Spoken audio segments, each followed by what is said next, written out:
Hi, everybody.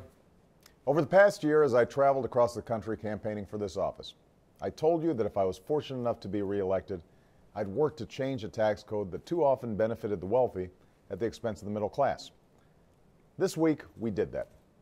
For the first time in 2 decades, we raised taxes on the wealthiest 2% of Americans in a bipartisan way, while preventing a middle-class tax hike that could have thrown our economy back into recession.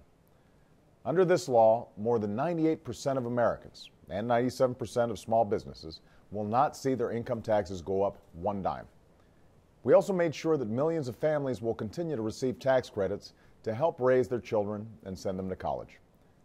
Companies will continue to receive tax credits for the research they do, the investments that they make, and the clean energy jobs that they create. And 2 million Americans who are out of work will continue to receive unemployment benefits so long as they're actively looking for a job.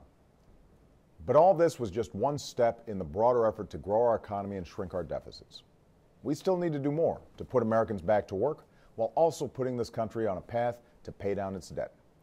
And our economy can't afford more protracted showdowns or manufactured crises along the way. Because even as our businesses created 2 million new jobs last year, including 168,000 new jobs last month, the messy brinksmanship in Congress made business owners more uncertain and consumers less confident. We know there's a path forward. Last year, I signed into law $1.7 trillion in deficit reduction. This week's action further reduces the deficit by $737 billion, making it one of the largest deficit reduction bills passed by Congress in over a decade. And I'm willing to do more.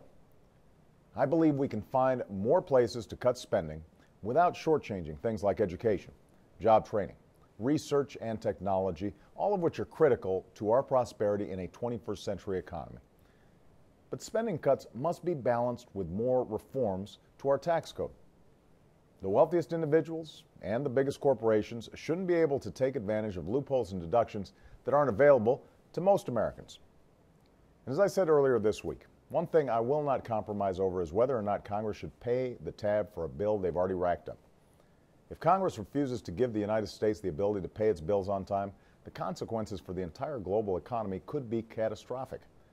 The last time Congress threatened this course of action, our entire economy suffered for it. Our families and our businesses cannot afford that dangerous game again. I congratulate the newly sworn-in members of Congress, and I look forward to working with the new Congress in a bipartisan way. If we focus on the interests of our country above the interests of party, I'm convinced we can cut spending and raise revenue in a manner that reduces our deficit and protects the middle class.